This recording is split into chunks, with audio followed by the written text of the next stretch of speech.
hamma yaxshilik Rasulullohning yo'lini ushlashlikda, u zotning ta'limotiga amal qilishda. Hamma yomonlik, shumlik va baxtsizlik u zotning ta'limotiga teskari ish tutishda.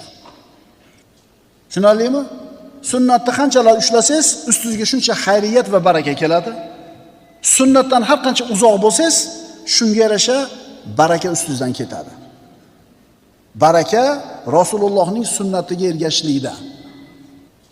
Burungi darsimizning mavzusi baraka yoshi kattalaringiz bilandir dedilar Rasululloh. Mana endi bu darsimizning mavzusi sunnatga ergashishlikda bo'ladi hamma baraka, xayriyat. Bunga ko'p misollar keltirish mumkin. Mana masalan, Uhud kunida Rasululloh sallallohu alayhi vasallam 50 ta kamonchiga buyurdilar. Mana shu balandlikda turasizlar, qo'shinni himoya